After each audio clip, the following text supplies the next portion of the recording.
Namaste, Namaskaram, Vanakkam, Namo Namaha, Jai Ganesha. Please visit our website at classicalyoga.org, and there's a donate button there if you'd like to help us out. And this is the way all true religions operate, on a donation, or we would say dakshina basis, so it's important. Right?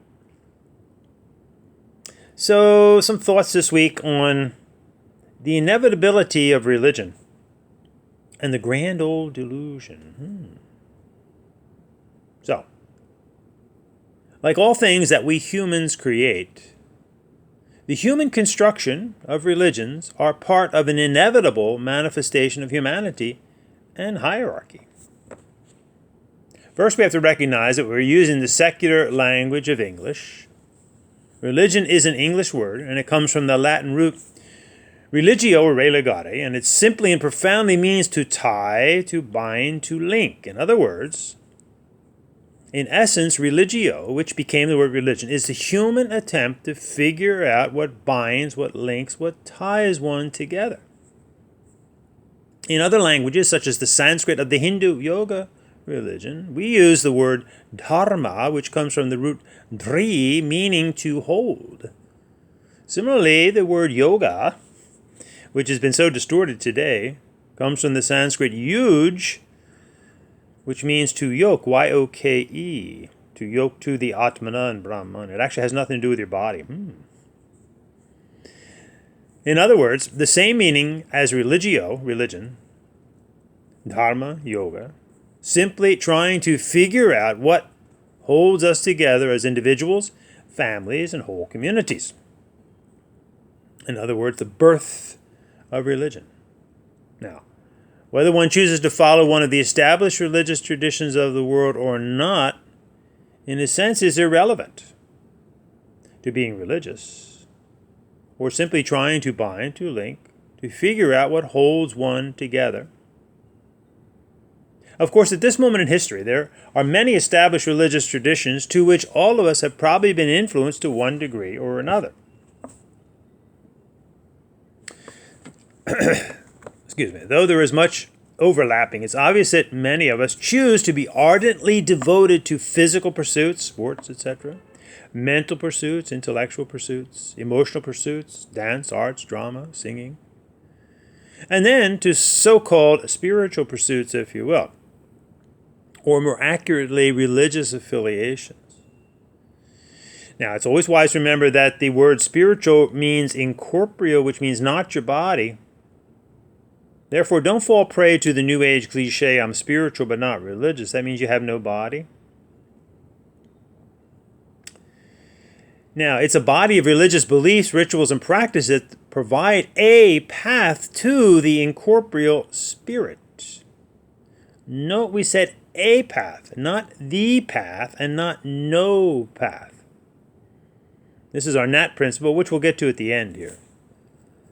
The latter two, the fundamentalist and the fundamentalist universalist, which is the path and the no path people, which is so typical of today's New Age yoga, the fundamentalist universalist. One needs to respect and to recognize that religions of the world, which one could choose to follow, or they could start a new one, but it would be a new one. But to steal from established religious traditions is an insult and actually counterproductive, as these new movements generally advance the agenda of narcissistic individuals. Picture, personality, and price tag become paramount. Now, we can make a strong case that religion incorporates all of our bodies: physical, mental, emotional. For Hindus, we call this karma yoga, the physical, bhakti yoga, the emotional, raja yoga, the mental, which leads to the uncovering of the Atmana, the spirit. Contains all four. Now, in all things in life, there's also a hierarchical nature to them. Let's look, for example, when we are born. We are fully dependent upon the hierarchy of our parents and perhaps our siblings. Sibling rivalry. So, too, in the purely, if you will, animal world, we see this hierarchy play out. It's worthy to reflect that we humans are also animals. Animal, human, divine. If we do recognize an inner essence, which some call spirit, we Hindus call it the Atmana, we are also a divine being. The natural hierarchical nature of life continues as we accept the role of various teachers who were also students, and life goes on. What separates religious pursuits as opposed to purely physical and mental emotional pursuits are the focus or adoration, if you will, of the spirit and spirit beings. That's where we often get in trouble. When it comes to this area, in many ways, who knows? That's why Hindu Rishi said Ka.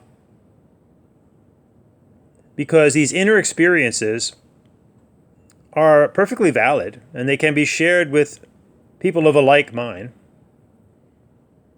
And in this way, they become external to us. Now, this could just be a confirmation bias, or it could be actual spirit beings that communicate with us as human beings. Who knows? Consider for a moment, like our dreams. The spirit beings could be manifestations of various qualities that one attempts to adhere to or perhaps avoid. These symbolic spirit beings will obviously coincide with the cultures in which they arise. Like, we often take ourselves and others seriously, but not too seriously. So too could we apply this wisdom to the spirit beings. Like our complex human characteristics, these spirit beings can exhibit qualities of altruism or selfishness and everything in between. Similar to our human tendency to, if you will, deify many of our human role models, we also do this to the spirit beings. For example, as children, we perhaps totally idolized our mother and or our father, but as we matured, we realized that they were just one being among many. In this way, we could say that the creation of a one supreme being noun, whether male or female, is simply an immature look at the spiritual realm, or even worse now, a power play. Enter monotheism. The human attempt to create a one deity to the exclusion of all others. Logically, since there are many religions, there are many spirit beings. In life in general, there are many people that follow many different avenues or endeavors. Ponder the diversity of life on earth and in the universe. A thinking person has to recognize that life is polymorphic. Why should this fact be any different when it comes to people creating, because they're human creations, of course, the various religions? Unfortunately, throughout history, there have been figurative and literal wars between those of a monotheistic mindset and those of a polymorphic mindset. Obviously, the latter mindset is seen as a threat to the monotheistic power plays. So those are some notes I wrote this week. But here's something that we can all consider. We call it the NAT principle, N-A-T. And we can have a little fun with that word because they're diametrically opposed. They're extremes. To be natty is to be well-appointed, perfectly dressed, everything in line. It's very often used in the military. Or the opposite extreme is to be a gunat, with a silent G, a gnat, a pest. So we can choose to be either well-appointed, using logic, reasoning, or we can just become a pest. So let's look at this NAT principle, N-A-T. One's religion is not no way or always, that's the fundamentalist universalist, or the way people, the pure, if you will, fundamentalist, that believes their religion is the only true one and every other one is false at best. See the two extremes? The pure fundamentalist, their religion is the one and everything else is false. The fundamentalist universalist over here, the no way or always, you see, they're saying that whatever they're doing, and they're doing something specific. Take, for example, today's yoga. They'll say yoga's for everybody, which is just as fundamentalist as saying Jesus is for everybody. But the difference here is that they'll say, oh, we do respect other religions. And why is that? Because yoga permeates all religions. Or, in some cases, it's Vaishnavism, where you have the deity Vishnu or Krishna or manifestations like Ram. And they won't tell you that up front, but they'll say, oh, this is universal because Ram or Vishnu or Krishna is really God, and they'll often misuse that Christian term, that created all things. So of course we respect Christians because Jesus was a manifestation of Krishna. You see, there's the fundamentalist universalism, right? There are two extremes, and you'll watch people bounce back and forth between being a universalist, New Age universalist, and a fundamentalist. You just go on YouTube and you'll see them. Doreen Virtue is a perfect example. She spent decades as a New Age universalist, reading tarot cards, promoting yoga, etc., making lots of money off of people. Right? And then she realized the error of her ways, if you will, and she became a born-again fundamentalist Christian. This is what we call in Hinduism the sada lolahara of life, the swing of life as we go from one extreme to the other. Right? Notice it was three things here. We had N-A-T, N-A-T. So what's the middle balance in the middle? That's the way. In other words, recognize that your religion is not the way. It's the way for you, but it's not the way. And it's not no way or a universal way, but it's a way.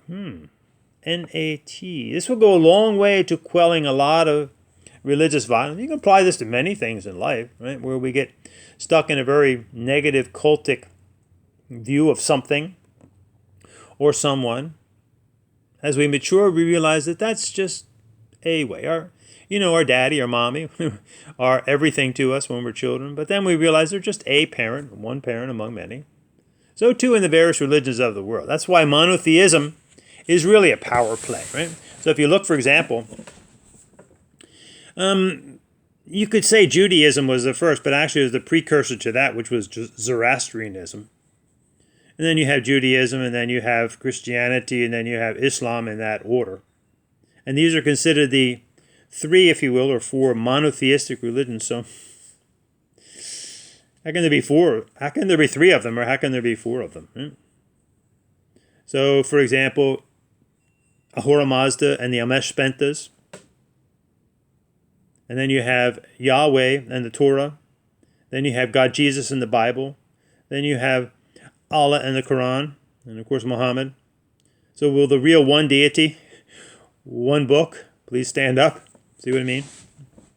So in its very nature, monotheism, right? It can be the way for you, but it's not the way for everyone. That's the fault of monotheism. It's not a coincidence that they've been violent throughout the ages. Of course, they do a lot of good too, because it does. It brings people together. People grow. I mean, Christianity, is older than Islam, and it's had some time to reform itself. And even though the theology is still there, right? There are many Christians that don't buy it anymore. They still like their religion, but they don't buy the exclusivity of it anymore. So this Nat principle would go a long way to helping quell some of the violence. Right? But it takes time. That's why we say in Hinduism, sada lola hara, the truth sada of the swing lola of life. And this swing as we go from one extreme to the other, and it's just the growth process. We all do it in many areas of life. We become fanatical about something. We may become, a pure vegan, and then we become, a carnivore. And we go back and forth. It's to destroy hara, our ignorance, and lead us all into living a more balanced life. Because that's what we're really looking for, isn't it? That balance in life. As Hindus, we call this a sattvic life, a life of balance or equilibrium. And balance is tenuous. I mean, we may achieve it physically, mentally, emotionally, soulfully for a while, but it's very easy to get thrown off balance. That's what life does to it. It tests us, right? That's what mentors are for. That's what a guru is for, often to test us and push us off balance. Right? And that's what a good coach does. A good mentor, a good guru will push you off balance. Why? To make you get back on balance, which then you have to work at. It makes you stronger. I always like the image of the young girls in gymnastics who work on the balance beam, and they practice, and they're looking for that one perfect 10 routine, and they may never get it, they may get it once, and that's it. But they keep trying. That's the human spirit, because we know, with awareness or not, that this is what we need in life, is to live a balanced life, a life of equilibrium. Sattva. But in order to get there, this is the game of life as we go from one extreme to the other. So the bottom line is that religion is inevitable because we're all trying to figure out what ties, what binds, what links us together. And again, whether you choose to follow one of the established religious traditions of the world or not, that's your choice, right? You could find a new one, perhaps, but remember, simply by trying to get your act together, you are being religious. But again, we've all been influenced to one degree or another by the various religious traditions of the world, and you may find one that really suits you, right? And if you want to ever really teach that specific religion, you would have to really follow the path completely, if you will. The analogy of a mountain is a good analogy for the religion spiritual process, right? So the mountain, the paths, that's all the religious nuts and bolts, if you will, the rules, the regulations, the rituals, the path that you're walking to get to the goal, which is at the top, or maybe to rise a little bit above the top. We could call that the spiritual realm, if you will, but it takes the path to get you there to the incorporeal spirit. And you can choose one of the established religious traditions of the world. And they're very different. They're not all the same. Of course, there's a lot of similarities, but they're not all the same. And they may not all go to the top. Some might be dead ends. You have to figure that out. Right? And we should have that choice. You may be born into a specific religion or not, but you have the choice to stay in it or to become part of another. And like anything in life, that would demand study and full commitment.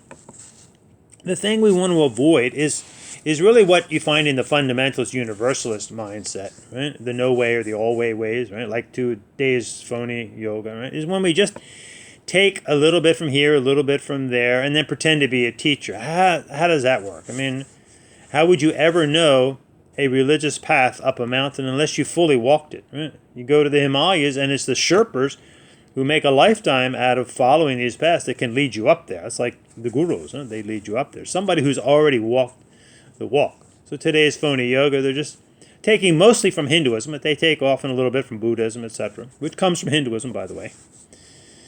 And then they pretend to be teachers, right? If you want to be a teacher of anything in life, and especially the various religions of the world, you got to walk the walk. You got to follow the path all the way through. So it takes time. Much more than 200 hours. Come on. That's beyond absurd. So the power of symbolism in life, and that we want to take our lives seriously but not too seriously. So that's the inevitability of religion.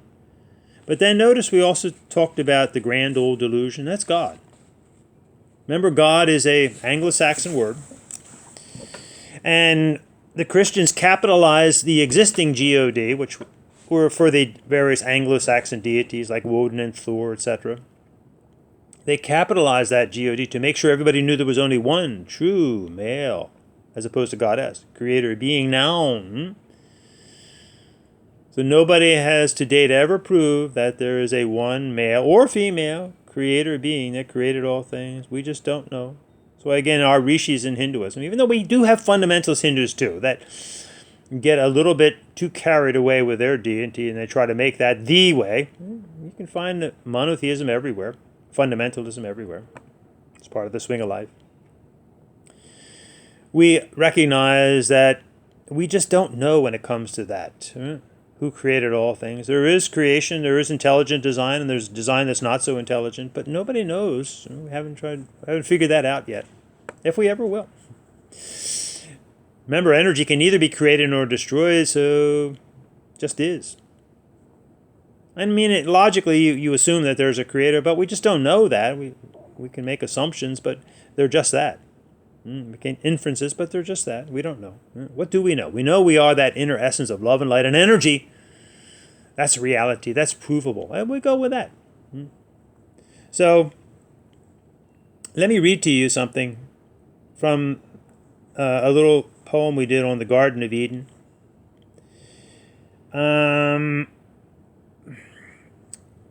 We wanted to talk a little bit about the snake-like movement of life. Because think of the symbolism of the snake. Now, to the Christians, if you want If you want to raise some eyebrows among your Christian friends, let them listen to the Nag Stuti, which is a song to taking refuge in Nagdevata. Naganagam Ashrayeham. I take refuge in the snake. Power of symbolism. That's why all you into so-called yoga, really, Shiva is the master of Hatha Yogi. Look, he's got the snake around him, the cobra snake. Yeah. Interesting, huh? There's total difference, obviously, between Hinduism in this sense and Christianity. To the Christian, snake is evil. Think about that. So, look at this little poem. The Garden of Eden. It's quite a fairy tale of a crafty woman and a not too bright male. And so the story goes, and if we want to be on the level, it was God, Yahweh, who made the first deal with the devil. He made him in the form of a talking snake. Looks like someone was hallucinating, for heaven's sake. By the way, the Jews called it Yahweh, if at all. Then the Christians changed its name to the one male God for all. Then it or he came to Moses as a burning bush of fire, who also gave birth to himself. Sounds like somebody's a liar. So the couple ate of an innocent apple fruit and passed eternal sin on to the whole world to boot. By the way, did they have belly buttons? Ask your priest and you're sure to push his buttons. Maybe this garden was full of ganja or poppy seeds, for the subsequent stories were created that defied reality. There were magical healings in the parting of seas and a worldwide flood that consumed humanity.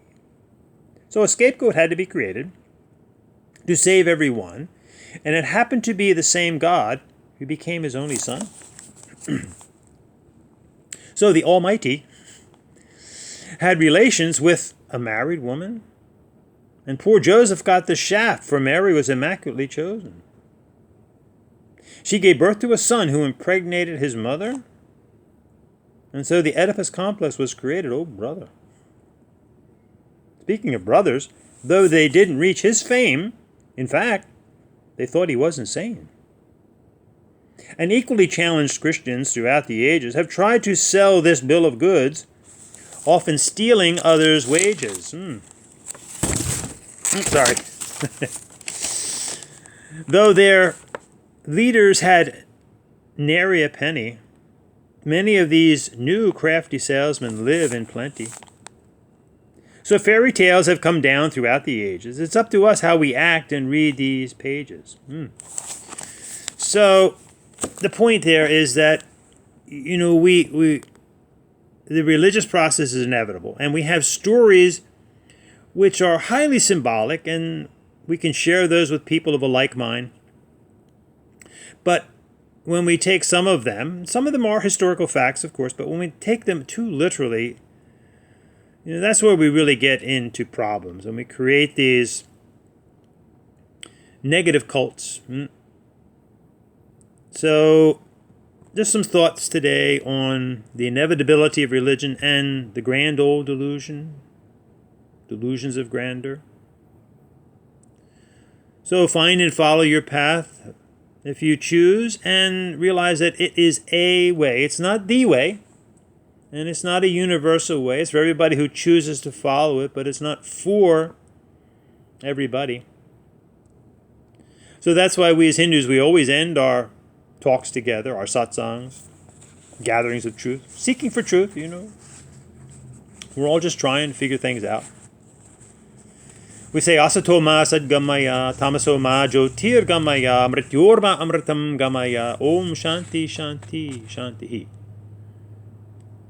Lead me from untruth to truth, or unreal to real, or phony to real, phony yoga. Lead me from ignorance to a more enlightened state of being,